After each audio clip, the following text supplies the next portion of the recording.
YouTube, we're going to talk more about this gun today. M&P bros know I've been shooting this plain Jane M&P 2.0. This is the flat dark earth FDE version with the manual safety. A lot of people saying they don't like the safety on these. I don't really find this one very offensive at all. So I don't know if I'm going to do the safety delete. Maybe I will. Anyway, let's talk more about the gun, give a little update, then go through some of your comments. I've shot the gun more. I mean, just yesterday I shot about 1,500 rounds through this thing. So fair bit of shooting, and I'm getting more experience with it. As you know, as I shoot the gun more and more, my opinion tends to change a little bit over time as I learn the gun more and more. So first up, I haven't cleaned the gun. It looks pretty dirty. It's a little dirty.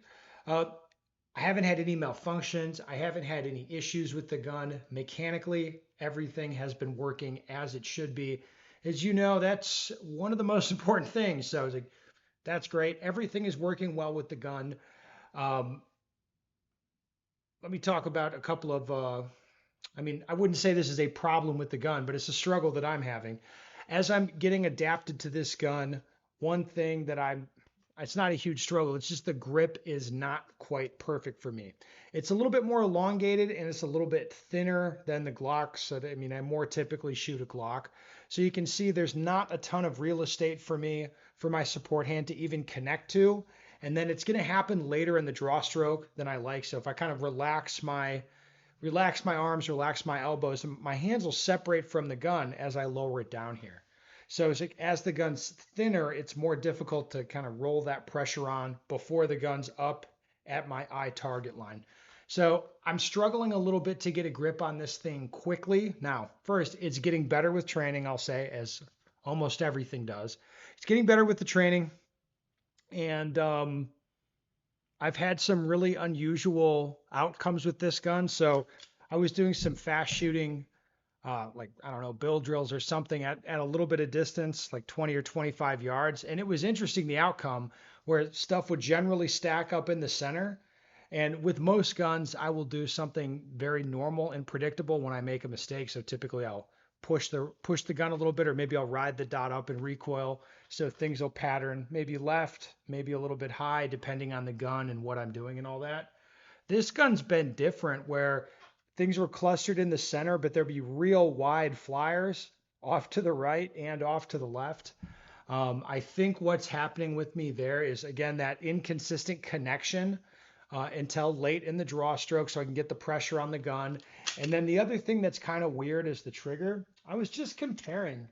It's like I feel like the trigger's weird, but I want to be able to articulate an actual reason like that feels, what about it is weird. Here. Yes, you can see so right there. So first, there's two things, like let's compare it to this Glock. First, the dimension back strap to the face of the trigger. It's a little bit shorter on the Glock, so it's easier for me to grab like this and get a lot of finger on the Glock. That's one thing. The other thing is, you can tell the grip is a lot thicker. So, and the trigger travels less. So on this gun, it's thinner, longer, back strap to trigger face is a longer reach. And at the same time, the trigger has more travel. So I just feel like between all that stuff, like the difficulty connecting my hand to the gun perfectly consistently. And then as I'm kind of learning the trigger, I'm shanking them right, left, down, up. I'm kind of shanking them every which way occasionally. But if my hands get connected, then everything lines up and more or less goes in the center. Sometimes I have a little bit of input to the downside. What that's telling me is it's like the last M&P video I put up where I was talking about doing some modifications. It's making me kind of like, oh, can't wait to get some grip tape on here. Can't wait to change this to an Apex trigger and kind of see what that'd be like. Yeah, that's definitely been, as I'm training with it, those are the problems I'm having. So I feel good about the modifications that I will eventually do because they're going to solve problems I'm actually having with the gun. Another thing occurred to me while I was shooting this, and this is a little bit random. I think I'm going to end up like this gun, once it has some grip tape and a trigger or whatever, once I can modify it just a little bit, I will probably, I'm almost certain I'm going to like it better than PDPs. Because right now I would take a PDP over this, but I think that's going to change once I have it modified. I might like it as much or as a Glock, the shooting, like the shooting dynamics. As far as the maintenance simplicity and that kind of stuff, it's hard to compete with Glock. But in terms of shooting dynamics, um, I'm getting the sense like this will be like I might like this as much as my 47 in the end. It's just going to be it's going to take some time to actually figure that out. But I'm pretty sure at this point I'm going to end up liking it more than PDPs. There's one other thing. I guess this would be counterpoint for everything I just said. I'm kind of the opinion I don't believe this gun is as mechanically accurate as other guns that are super mechanically accurate, like Glock 47, good example. Like mechanically, the gun's pretty accurate. Um, at 25 yards, I just feel like this gun's a little bit loose or looser than other options that I have, and it'd be like the dot is the here on the target, and I walk down there and the bullet's like an inch and a half away over here, 2 inches away, which that's not the way I experience things. Like again with a Glock or with most 2011s, like that's not the way it works. The bullet's going to be right there at 25 yards. Shooting at the 50-yard line, then I definitely feel like this gun opens up. Now I'm saying like this is my sense of it, this is my feeling, because I'm not going to act like I systematically tested this with a bunch of different ammunitions or whatever. I'm just shooting the ammo I've got and going based on feel. But that having been said, I think this particular gun is going to benefit from an aftermarket barrel. And I think the difference is going to be noticeable. Maybe not as dramatic as the 320 that I've got, but I think it'll be noticeable. So that's how I'm feeling about it. I'm getting used to the gun. It's not malfunctioning. I think I'm going to end up, like once I do a couple of like minor things to it, I think I'll end up liking it a lot better than PDPs. And in terms of shooting dynamics, it'll, I think, compete with the Glock 47. I might end up liking it better. I don't really know. But that's kind of where it is with the gun.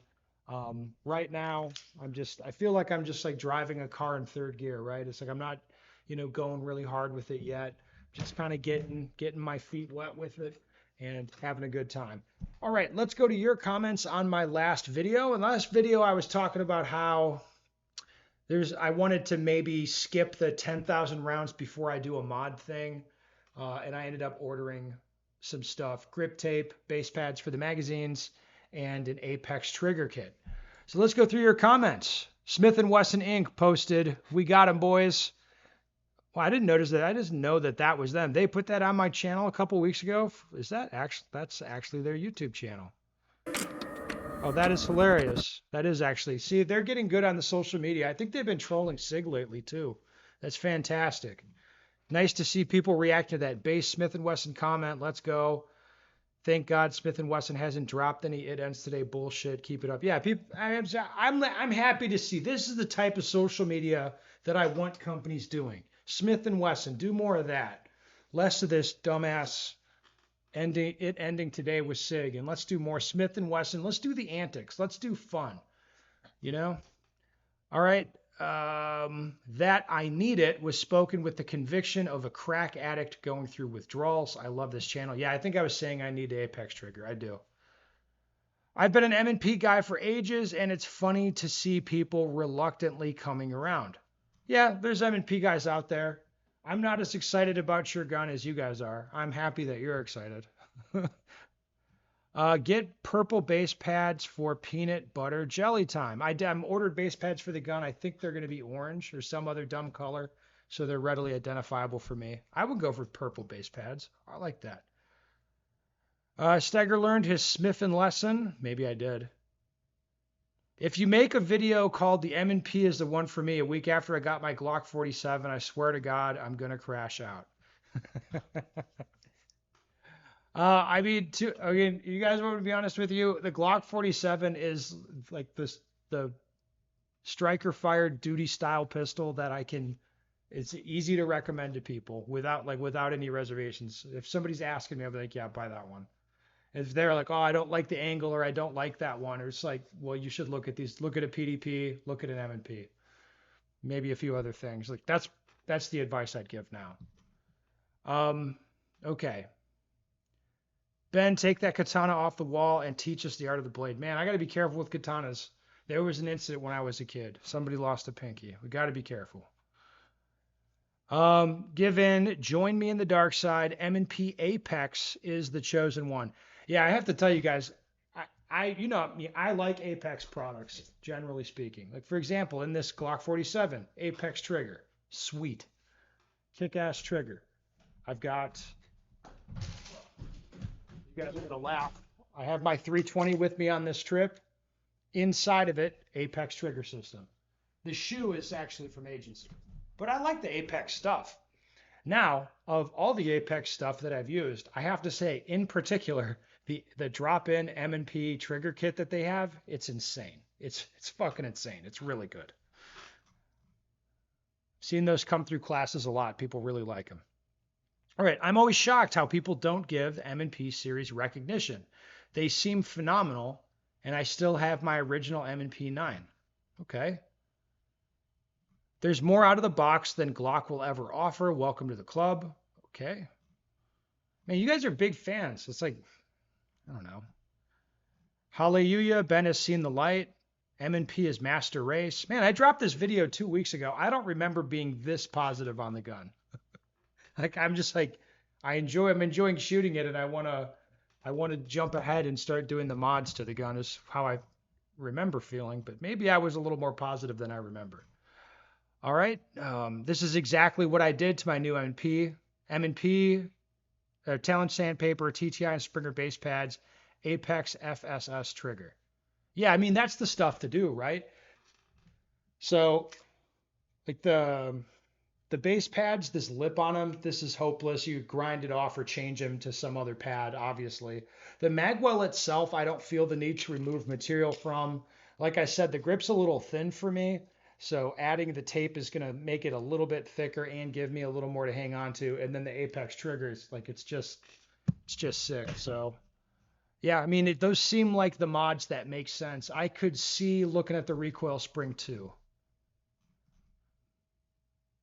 Joel Park talks about how whichever gun you pick up, you'll make yourself believe that is the right one if you really like it, and you'll shoot better with it. You'll start adapting to that gun. It pretty much doesn't matter what pistol you choose, to be honest. Yes, I mean, that's true if you know nothing, right? You know what I mean? Like if you inexperienced guy, you don't know. If you pick one because it looks cool and you believe it's a good gun, you'll do well and go far with it. But it's just that belief is what is key. It's kind of like this is how you get with I guess like with relationships. I'm jaded enough at this point. Like I've been through a lot of guns, I've had a lot of relationships with guns. So at this point, I don't know. I'm pretty ambivalent and I keep the expectations real low and I'm just out to have a good time for me. I'm not trying to get a whole lot out of it. So for me, I'm just like, whatever, fuck it. But yes, early on, having a strong belief that you have the best gun, that's a good thing for you probably. Okay. I don't have the vocabulary to describe the match between Apex and M&P.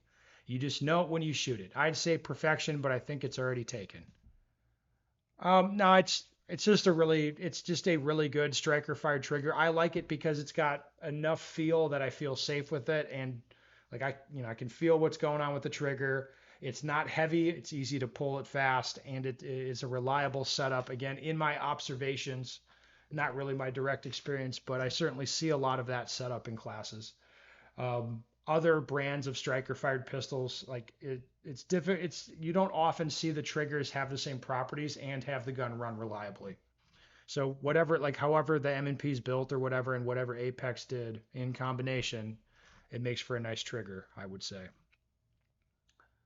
I got the Apex on my M&P after about 2,000 rounds and a little sear polishing. It breaks right at 2 3/4 pounds with a super short reset. For $800, it's a damn nice pistol. Super reliable.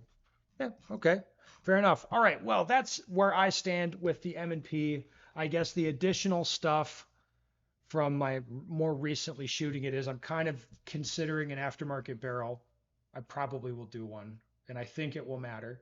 Like tangibly would be like a noticeable difference to me, which again, that's not normally the case with guns that I buy that I put in aftermarket barrels. It's an unusual mod for me. Anyway, the aftermarket barrel I think it would benefit from, and yeah, I'm getting to where I'm comfortable with the impulse of it and shooting it, starting to shoot a little bit faster, and it's like, yeah, I could see this. Like this gun, it's going good, man. All right. So anyway, put your comments down below. Maybe we'll go back through them at some point. And yeah, good.